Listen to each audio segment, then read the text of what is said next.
Mesdames, Messieurs, bonjour. Merci beaucoup de m'accueillir ici et de m'écouter. Je suis ravi et honoré d'intervenir dans cette journée commémorative et d'apporter la contribution de mon travail de recherche et d'histoire. Il y a 2 ans, Monsieur le député Jacques Krabal, Monsieur Bervas et en leur nom la commune de Château-Thierry me demandaient un travail de recherche historique sur l'engagement de Quentin Roosevelt comme fils de président aux côtés de la France dans la Première Guerre mondiale. Ce sujet, je l'ai fait mien, et voici le travail final que je remettrai tout à l'heure à Monsieur le maire. Je remercie donc chaleureusement Monsieur le maire, Monsieur le député, Monsieur Bervas, de m'avoir soutenu et accompagné dans mes efforts universitaires pour aboutir à ce travail qui constitue mon premier pas dans la recherche scientifique. Et cela compte beaucoup pour moi. Je garde une pensée pour le professeur Jacques Porte, spécialiste des États-Unis, disparu en 2017 et qui fut un des relais qui ont lancé ce travail de recherche. Évidemment, je ne peux pas oublier le professeur qui a dirigé mon mémoire durant ces 2 années, qui est ici présent, ma directrice de mémoire, Madame Foucrier. Merci encore. Alors, il y a 1 an, j'avais évoqué ici même les grandes lignes du parcours de Quentin Roosevelt durant les 20 années de sa vie.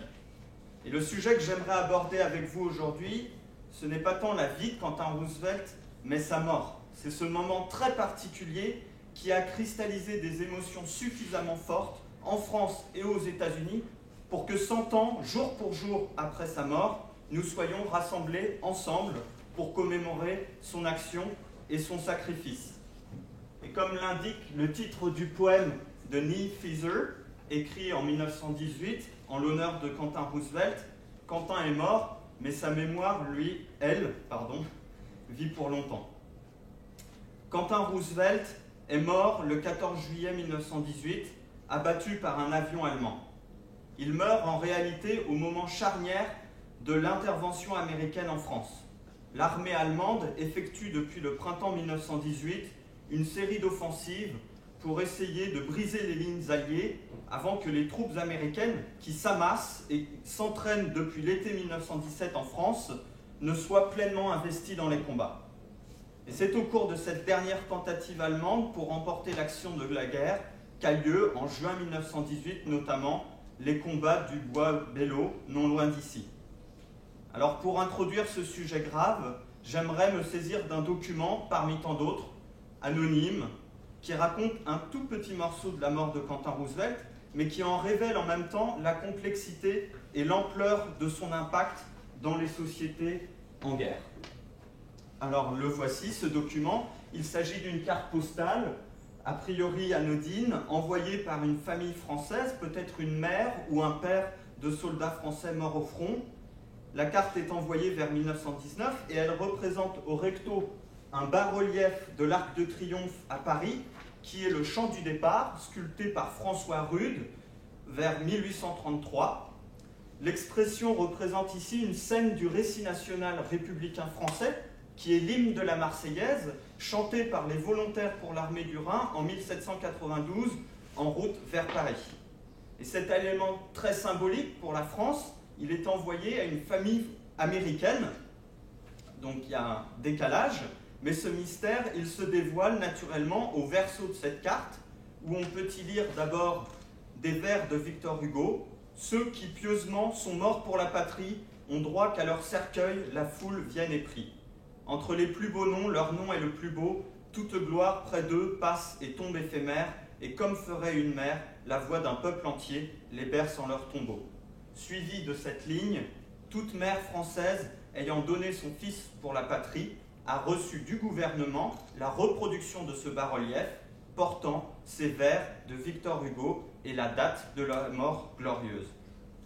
Donc, cas original, Quentin Roosevelt intègre donc dans ce document, en quelque sorte, la communauté nationale française. Et ce message est loin d'être une exception, puisqu'il incarne en fait un mouvement politique et collectif plus large qui naît à l'occasion de la Première Guerre mondiale et qui est celui du rapprochement des émotions collectives nationales, celles de la France et des États-Unis. Pourtant, ce vaste mouvement d'intérêt porté à Quentin Roosevelt après sa mort tranche avec l'anonymat relatif qui fut le sien au cours de la guerre. Revenons donc sur cette partie de son engagement. Quentin Roosevelt s'engage donc à peine un mois après l'entrée en guerre des États-Unis, le 7 avril 1917. Volontaire, il va jusqu'à se déplacer à la capitale de Washington pour passer les tests physiques et mentaux en vue d'intégrer les services aériens de l'armée américaine. Volontaire, il l'est avant tout du fait de sa famille. L'ensemble de ses frères rejoignent l'armée. Théodore Junior et Archibald intègrent l'infanterie américaine et débarquent en France dès le début du mois de juillet 1917, soit un mois avant l'arrivée de Quentin Roosevelt. Kermit Roosevelt, lui, le troisième frère, suit un parcours plus original puisqu'il rejoint l'armée britannique en Mésopotamie dans la guerre contre l'Empire ottoman. L'engagement volontaire est un caractère familial typique puisque le père, Theodore Roosevelt, fameux président des États-Unis entre 1901 et 1909, avait créé son propre régiment militaire de volontaires pour participer à la libération de l'île de Cuba, alors sous occupation espagnole, en 1898, avant que l'île ne soit occupée à nouveau, cette fois-ci, par l'armée américaine. Vous le voyez ici en uniforme de l'armée américaine, donc le père de Quentin Roosevelt. Dès 1916, Theodore Roosevelt lance un deuxième projet très sérieux pour recréer 2 régiments de volontaires, comme en 1898, mais cette fois-ci pour rejoindre la France dans son combat contre l'Allemagne. Ce projet, il se renforce encore plus en janvier 1917, quand le gouvernement américain se rapproche de l'entrée en guerre. Theodore Roosevelt contacte alors secrètement le gouvernement français afin de préparer son arrivée en France. La grande popularité de l'ancien président est un atout immense pour le gouvernement français et l'armée française, qui pourrait ainsi montrer un signe symbolique rapide de l'engagement américain sur le front, alors que le moral des armées et des populations civiles est extrêmement faible en 1917 et surtout inquiète considérablement l'état-major français. Selon Theodore Roosevelt, les 2 régiments doivent réunir dès l'été 1917 20 000 soldats américains sur le front français, prêts à se battre et à s'entraîner. Mais l'ancien président des États-Unis est bloqué dans son projet par l'administration Wilson, car le modèle militaire change à ce moment-là d'un modèle professionnel réduit, épaulé par des milices, la garde nationale, et des régiments volontaires, à un vaste modèle de conscription à l'européenne qui ferme les possibilités des engagés volontaires.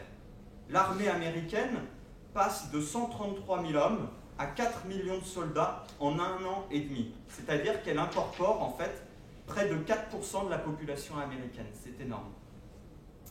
L'idéal militaire passe ainsi d'une survalorisation des officiers d'infanterie et de cavalerie, notamment volontaires, vers les pilotes aéronautiques.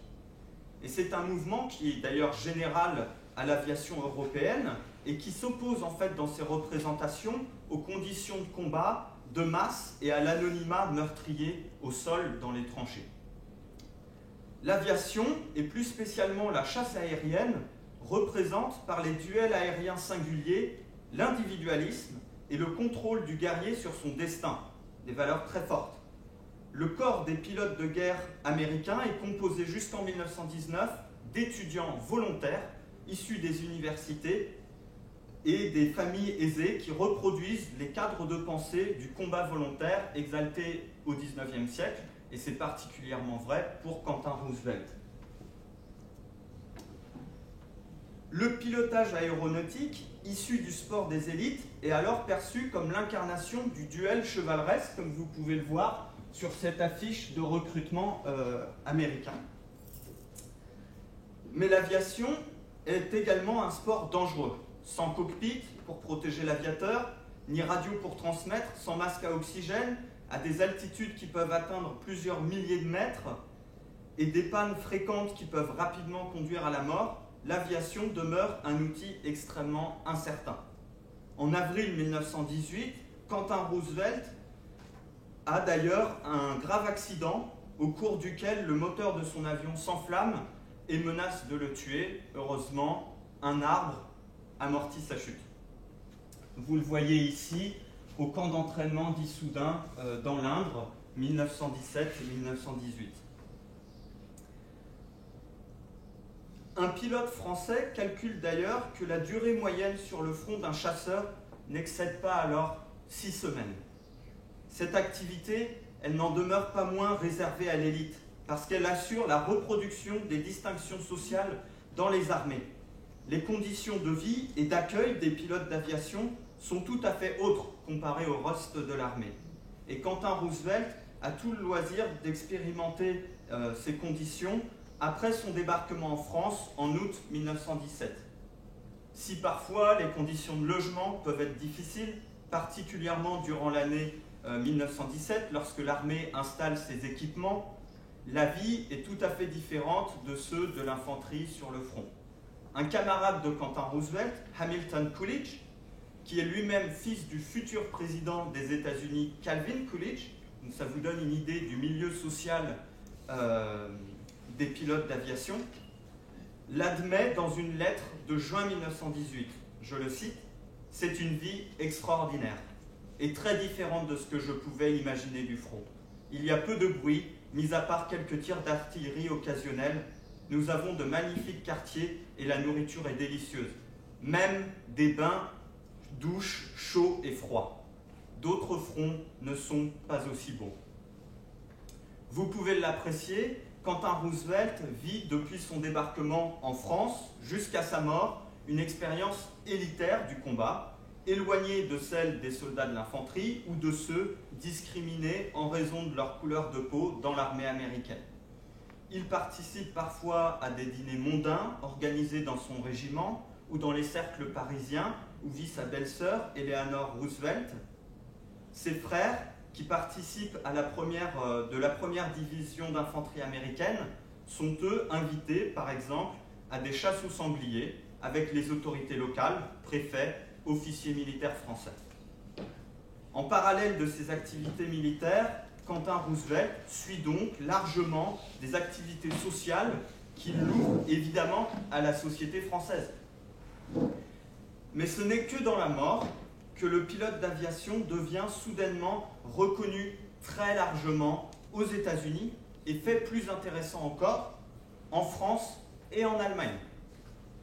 Fort d'un entraînement rigoureux, Quentin Roosevelt rejoint donc le front le 17 juin 1918 dans la 95e escadrille à Saint-Mihiel. Le commandement interallié, dirigé par le maréchal Foch, a alors fixé la réduction du saillant de Saint-Mihiel comme la première opération indépendante américaine. Mais cependant, la situation empire rapidement sur le front de la Marne face aux offensives allemandes qui, conduites, comme je vous l'ai dit, depuis le printemps 1918, avancent dangereusement l'armée du Reich sur le territoire français et mettent aussi en difficulté les troupes britanniques plus au nord. L'escadrille américaine est alors relocalisée sur la Marne afin d'assurer la couverture aérienne de la ville de Château-Thierry.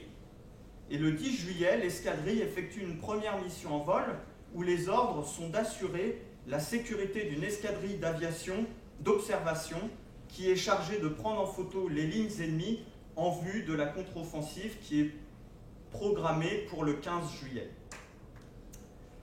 Le 14 juillet, une seconde mission en vol du même type est menée, donc la veille de la contre-offensive. Et c'est à ce moment-là que l'avion du chef d'escadrille Roosevelt est abattu et s'écrase sur une colline située dans le village de Chamery, à Coulonges-Cohan, en territoire occupé par l'armée allemande. À partir de cette date, Quentin Roosevelt intègre la mémoire collective de la guerre, et cela commence avec l'armée allemande. Dès le 15 juillet, je vous l'ai dit, les Alliés lancent leur dernière vaste contre-offensive qui renverse finalement l'équilibre des forces en leur faveur au cours du mois d'août. Et les Allemands, même débordés face à cette contre-offensive, organisent une cérémonie en l'honneur de Quentin Roosevelt, dont il retrouve l'identité grâce à ses effets personnels présents sur sa dépouille. Vous voyez sa dépouille sur la photo du haut. et un prisonnier américain, qui est témoin de la scène à ce moment-là, raconte qu'1 millier de soldats allemands en uniforme ont été réunis pour servir les honneurs militaires aux pilotes américains. Des officiers allemands sont également dépêchés sur les lieux du crash pour assurer l'oraison funèbre de Quentin Roosevelt. C'est donc un hommage clair qui est rendu par l'ennemi aux pilotes américains, et tout est également organisé pour transmettre l'information au camp adverse, au camp américain et français. D'abord, les Allemands annoncent par 3 canaux de communication différents la mort de Quentin Roosevelt. Le premier, c'est un avion allemand qui traverse les lignes alliées pour lâcher un courrier annonçant le décès de Quentin Roosevelt à l'armée américaine, qui est une pratique assez habituelle de la guerre, dans la guerre. Le second geste médiatique passe par l'agence de presse allemande Wolf, qui est située à Amsterdam, et qui publie une dépêche officielle, cette fois-ci, racontant les circonstances plus précises du décès, en anglais, donc pour transmettre l'information et également les condoléances. Et enfin, la Croix-Rouge allemande transmet cette même information à la Croix-Rouge internationale, située à Berne, un autre territoire neutre, qui est un intermédiaire classique des échanges entre les belligérants pendant la guerre. Mais le second signe que les funérailles du lieutenant Roosevelt sont destinées à être communiquées aux Américains, c'est que la première tombe, édifiée très sommairement par les Allemands, suit assez précisément les normes d'édification des sépultures des soldats allemands, à ce détail près que l'épitaphe est rédigée en anglais, comme un message signalé au camp adverse. Et donc vous pouvez voir ici, après les ravages de la guerre et quand le territoire est repris par les Américains, cette première sépulture. Ainsi, les Allemands adressent les premiers honneurs à Quentin Roosevelt, non pas tant pour son statut de soldat, mais en sa qualité de fils du président Theodore Roosevelt. Il faut savoir que Theodore Roosevelt jouit d'un statut très particulier en Allemagne, où sa présidence, entre 1901 et 1909, a été très appréciée, notamment de l'empereur Guillaume II, qui reçoit le père de Quentin Roosevelt en grande pompe en 1910 en Allemagne, juste avant la guerre. Une relation très particulière aussi parce que l'engagement de Theodore Roosevelt, à partir de 1915, en faveur des Alliés, l'éloigne évidemment considérablement des milieux germanophones qui regrettent aux États-Unis, comme dans le gouvernement allemand, un choix politique aussi ferme et sévère à leur rencontre. Pour le gouvernement allemand, rendre honneur à Quentin Roosevelt, même dans un contexte aussi périlleux que celui d'une contre-offensive alliée, c'est donc signifier que l'honneur guerrier allemand, si décrié dans la presse par Theodore Roosevelt, eh bien, il existe et il se manifeste de la façon la plus noble par l'hommage rendu à son fils. Arrêtons-nous donc un instant sur les autres tombes édifiées en l'honneur de Quentin Roosevelt. Elles témoignent d'un fait unique dans l'histoire de la Première Guerre mondiale, qui est l'investissement symbolique d'une même sépulture par 3 belligérants au cours de la guerre. Les Allemands, comme nous l'avons vu, les Américains et enfin les Français. Alors reprenons ce récit collectif avec les Américains. Le territoire de Chamery est repris 2 semaines seulement après le décès de Quentin Roosevelt. Une nouvelle cérémonie religieuse est donc menée pour procéder aux funérailles américaines de Quentin Roosevelt.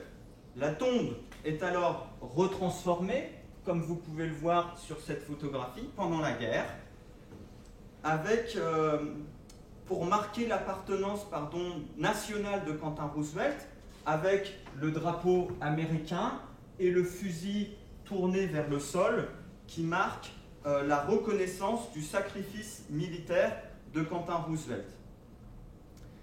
Mais l'armée américaine, même après la guerre, fait le choix de ne pas regrouper la tombe de Quentin Roosevelt avec les autres sépultures des militaires américains, comme dans les cimetières militaires, par exemple. La tombe de Quentin Roosevelt demeure un site unique, car elle fait, dès avant la fin de la guerre, l'objet d'une reconnaissance particulière de nombreux soldats américains qui viennent en pèlerinage, comme l'indiquent les archives, sur le site de sa mort. Et des panneaux, par exemple, sont mis en place pour indiquer le trajet à mener pour atteindre le site même de sa tombe. La tombe de Quentin Roosevelt acquiert donc une charge symbolique nouvelle, qui est celle de la reconnaissance du sacrifice américain en France et celle aussi du sacrifice démocratique d'un ancien président des États-Unis, son père, qui a fait don de son fils pour le combat de la nation américaine. Le grand journal du Chicago Tribune déclare ainsi le 4 août 1918, juste ici, en présentant en amont les fils du Kaiser allemand comparés aux fils de Theodore Roosevelt, avec ces mots-ci: la différence entre la démocratie et l'autocratie est que tous les fils de l'empereur ont de hauts commandements militaires en théorie, mais aucun n'est assez proche du front pour être en réelle situation de danger. Les fils du colonel Theodore Roosevelt, qui combattent pour un idéal et non par amour de la conquête, sont à l'inverse dans le cœur du combat. Donc vous voyez ainsi que l'image de Quentin Roosevelt est réutilisée dans la ferveur patriotique nationale américaine. La poétesse Emily Salinger sublime aussi le sacrifice filial de Theodore Roosevelt dans un poème lyrique qui commence par ces vers: « Là où l'arbre tombe, doux est le sol nourricier, là qu'il y repose, Quentin Roosevelt, comme dans les bras de Dieu, ce fut la grande fierté de son père illustre, en sécurité dans les bras de la France, car c'est pour elle qu'il est mort. Laissez-le reposer là où il tomba si bravement, que les fils de France proclament son courage d'aigle, d'année en année, de fils en fils, voici où repose un invité, l'impérissable. » Quentin Roosevelt incarne donc la force d'un combat national dans sa dimension personnelle, qui est la perte d'une famille connue de tous les Américains, et dans sa dimension politique, qui est le don de soi aux valeurs de la nation américaine, rappelées comme étant celles de la démocratie, de la liberté, du respect du droit. Voilà pourquoi les poèmes, autant que les lettres, viennent nombreuses saluer le courage du lieutenant et celui de sa famille dans la perte du fils, dans la perte de leur fils. De ce récit tout à fait national, le gouvernement français en fait un récit transnational, plus original encore. Dans la lignée des héros des deux continents, comme Lafayette, le gouvernement et l'armée française reconnaissent une valeur française au combat de Quentin Roosevelt, qui est celle de la lutte pour les mêmes idéaux démocratiques, évidemment, contre l'Empire allemand. Cette position, elle vise à renforcer l'alliance militaire et les sentiments amicaux entre les groupes américains et français, en posant ce symbole comme un pont culturel, comme un référent entre les deux pays. Différentes actions symboliques très fortes sont mises en œuvre dès septembre 1918 pour reconnaître le combat personnel du lieutenant et construire le symbole porté par Quentin Roosevelt. La première action, c'est celle de la décoration de la Croix de guerre qui signale la valeur du combattant. Elle est remise le 3 septembre 1918, vous le voyez ici par la citation à l'ordre de l'armée, par le maréchal Pétain, accompagné d'un mot du président de la République, Poincaré. L'intention prêtée ici, c'est la reconnaissance aux soldats américains des mêmes honneurs dus aux soldats français dans une ferveur patriotique qui doit célébrer ceux qui ont partagé le prix du sang. Le deuxième geste du gouvernement français, c'est le baptême d'un navire de guerre que vous voyez ici, le Quentin Roosevelt, en octobre 1918. Ce geste, au contraire de la Croix de guerre, exceptionnelle par sa rareté, témoigne de la singularité de la personne même de Quentin Roosevelt et plus largement de l'effort de sa famille envers la France. Mais les acteurs locaux s'emparent aussi de la mémoire des Roosevelt, à l'exemple de la commune de Saints, en Seine-et-Marne, qui renomme officiellement, en août 1921, la place du village, place Roosevelt, et fait ériger un monument en l'honneur des aviateurs américains abattus en France, où figure en avant le nom de Quentin Roosevelt. Et je viens d'apprendre hier que Saint a été en fait la base aérienne d'où est parti Quentin Roosevelt le 10 et le 14 juillet. Donc vous voyez, le travail de recherche, c'est un travail continuel. Le plus bel hommage public a cependant peut-être lieu en décembre 1918 sur la tombe même de Quentin Roosevelt. L'armée française décide de refonder la tombe de Quentin Roosevelt et elle améliore sa disposition en accord avec les autorités américaines. Vous voyez ici la cérémonie de transformation de la tombe.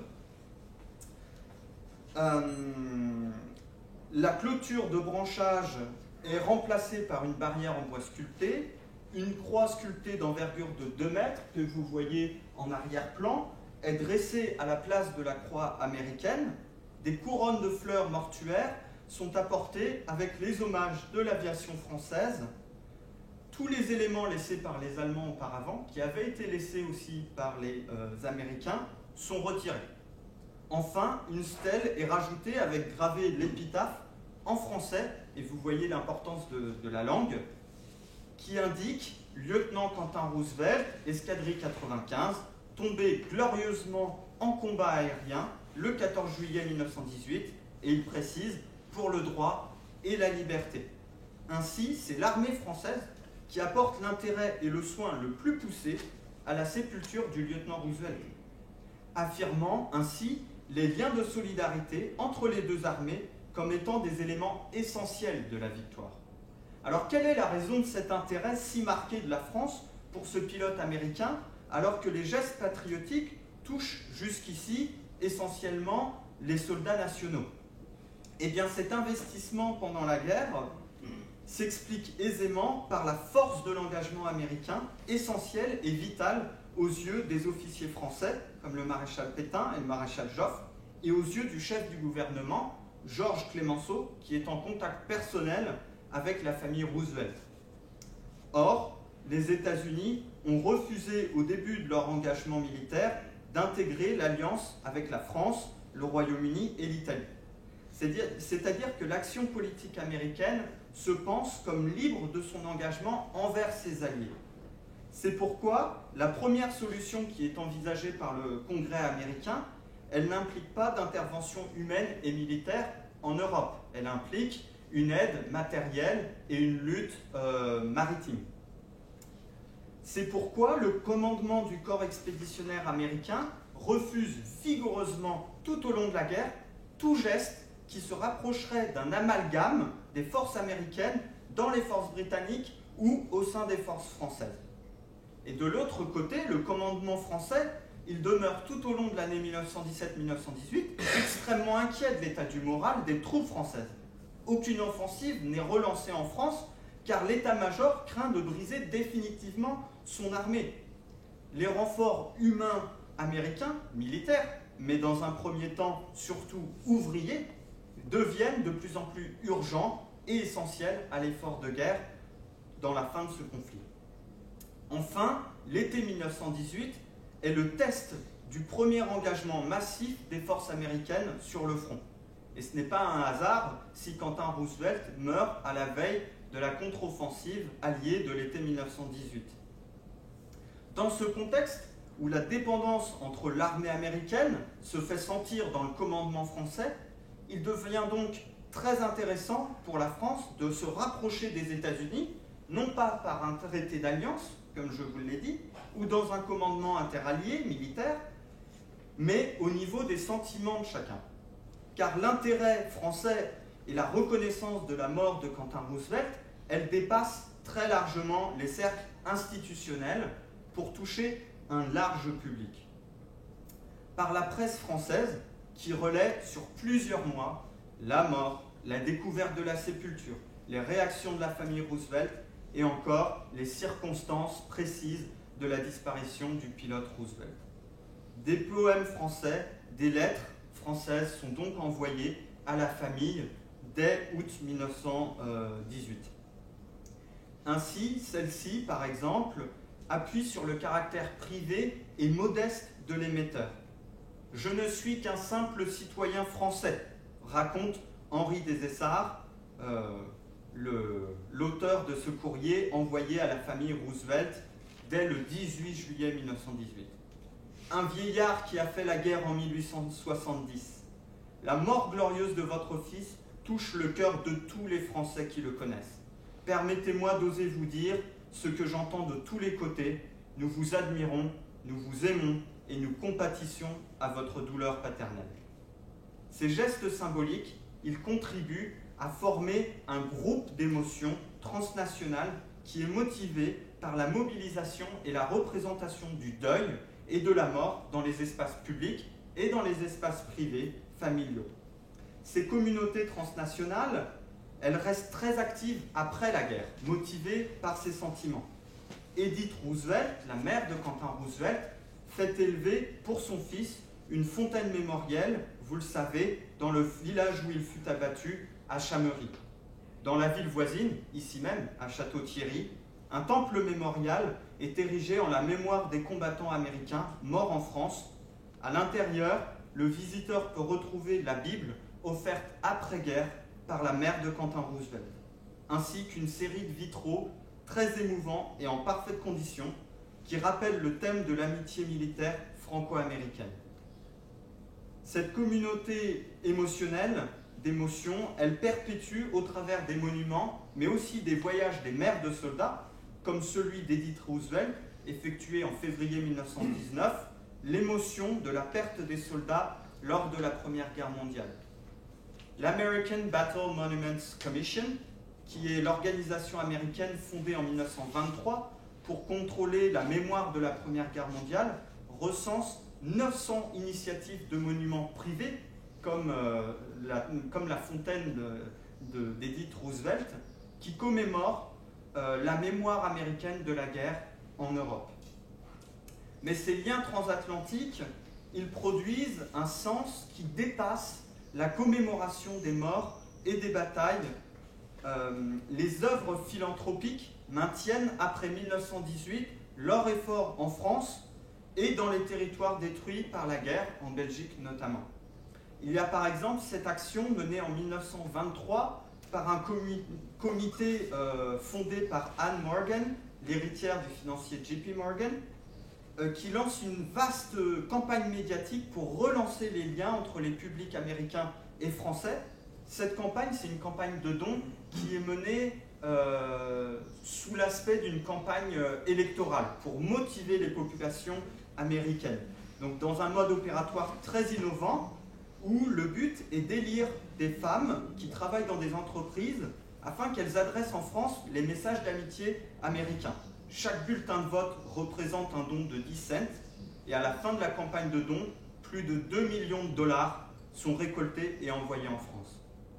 Dans la famille Roosevelt, à une échelle beaucoup plus petite évidemment, la sœur de Quentin Roosevelt, Ethel Derby, accompagnée de son mari, Richard Derby, finance la reconstruction d'une école primaire dans le village de Bézulguéry, où son mari travailla comme médecin volontaire en 1914. De 1918 à 1925, nous avons la trace des dons réguliers de la famille, du couple, à l'instituteur du village, qui permettent d'acheter des livres, de fonder une bibliothèque franco-américaine dans l'école, des jeux pour les enfants, une bourse pour les meilleurs élèves. Dans l'école est accroché le portrait de Quentin Roosevelt, qui rappelle que les liens tissés ont comme origine le sacrifice américain en France. Ainsi, la mort de Quentin Roosevelt nous permet de comprendre comment des liens émotionnels se sont formés, à la fois entre le gouvernement et en dehors, dans des actions qui n'ont parfois pas eu de suite directe ou qui se sont perdues dans les années 1930, mais qui ont eu l'intérêt de rapprocher deux continents encore assez éloignés avant 1914, dans des mouvements de souvenirs et de reconstruction de la France et de la Belgique après 1918, des liens que nous avons aujourd'hui en héritage. Je vous remercie.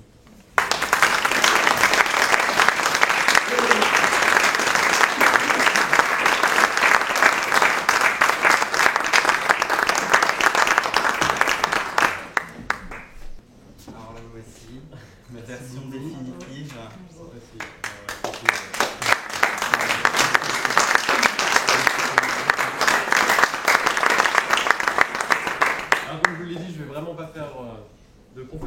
Quentin Roosevelt, vous avez fait ça beaucoup mieux que moi. Je ne suis pas non plus un historien et je ne pourrais pas juger de la qualité du travail, mais en tout cas, nous, à notre niveau, je peux vous dire que on a appris beaucoup de choses.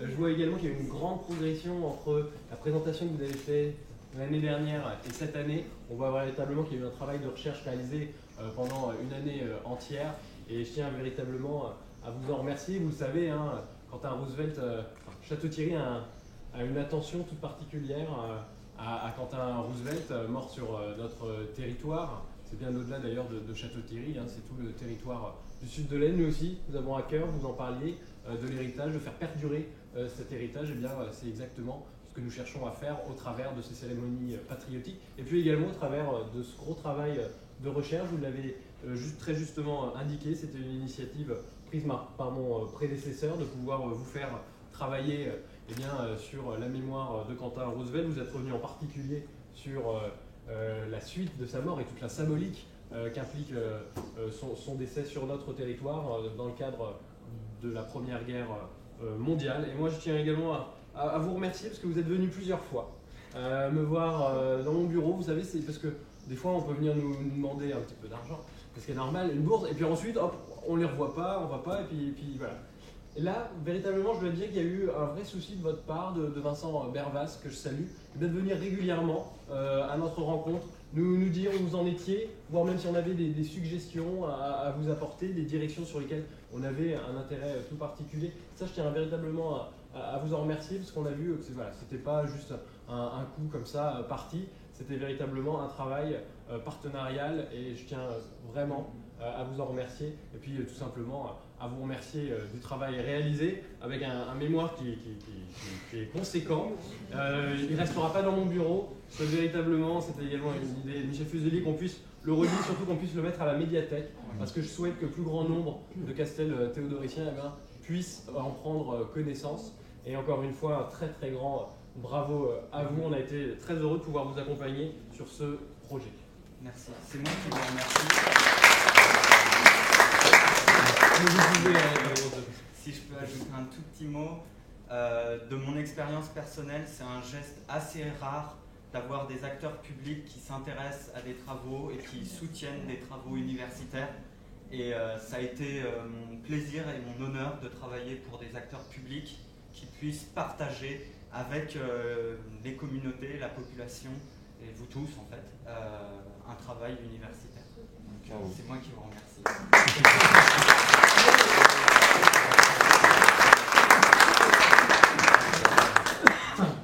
Madame Foucrier, est-ce que vous pourriez venir nous rejoindre? Ça, c'était pas prévu, mais je veux dire, on a bien les surprises. C'est naturel. Également, un mot pour vous, merci d'avoir encadré ce mémoire. Peut-être que vous voulez souhaiter dire également un mot suite à la présentation. C'est-à-dire que bon, c'était pas prévu, mais je suis effectivement ravie. Je suis ravie d'avoir eu l'occasion de pouvoir justement permettre ce travail. D'une part parce que c'est justement M. Vincent Bervas qui a, par l'intermédiaire, comme il a été dit, de notre collègue Jacques Porte, qui justement cherchait un étudiant, et j'ai eu cette très grande chance d'avoir un étudiant qui était justement dynamique, qui cherchait un sujet.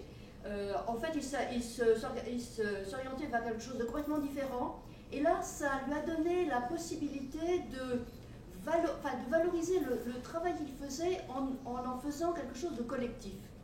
Et pour moi, c'était très important parce que mes étudiants, donc de master, pour moi, c'est important qu'ils aient ce sens du collectif, qu'ils soient capables de travailler ensemble et que ce ne soit pas simplement, en effet, rester dans sa tour d'ivoire et rester comme ça avec du jargon ou avec des choses que personne ne comprend, mais qu'au contraire, ça puisse être la possibilité de développer des connaissances.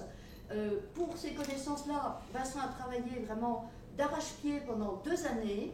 Il a passé un semestre aux États-Unis, à New York, à l'université de NYU, New York University. De là, il est allé justement dans des dépôts d'archives à Boston, à New York. Enfin, il a vraiment fait un travail continuel dont j'ai pu voir la progression. Effectivement, au début, eh bien, Vous savez, quand un jeune chercheur commence, il se demande qu'est-ce qu'il va pouvoir raconter, où est-ce qu'il va pouvoir trouver des sources, comment est-ce qu'il va pouvoir présenter tout ça. Et lui, petit à petit, il a défriché, il a bénéficié évidemment du travail qui avait été réalisé ici, parce qu'il n'est pas parti de rien complètement. Et ça, pour lui, c'était une bonne chose. Et puis, il a essayé vraiment de développer tout ça, d'en faire quelque chose qui soit à la fois l'expérience individuelle d'un jeune homme qui donne sa vie pour des valeurs qui le transcendent, et puis aussi que cela permette de rassembler, de comprendre comment, de cette expérience-là, on peut essayer de faire un lien plus fort entre les nations, entre les êtres humains, pour essayer d'avoir quand même un monde qui soit un peu plus juste, un peu meilleur. Je sais que ça paraît un peu... Mais bon, c'est aussi pour ça qu'on se... du 14 juillet. Voilà, nous sommes quand même la journée du 14 juillet. C'est vrai que c'est un grand symbole qu'il soit mort un 14 juillet, il y a 100 ans, et que nous soyons réunis aujourd'hui pour justement pouvoir être ensemble et réaffirmer toutes ces valeurs.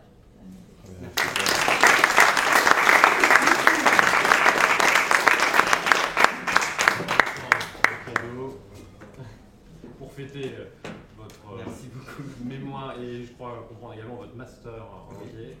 Donc félicitations à vous, Madame Fouquier, pour vous remercier également de votre présence ce matin qui nous touche particulièrement. Merci du beaucoup. travail réalisé avec un livre sur le centenaire de photos de notre territoire. Excellent, merci beaucoup. Merci bien. À vous.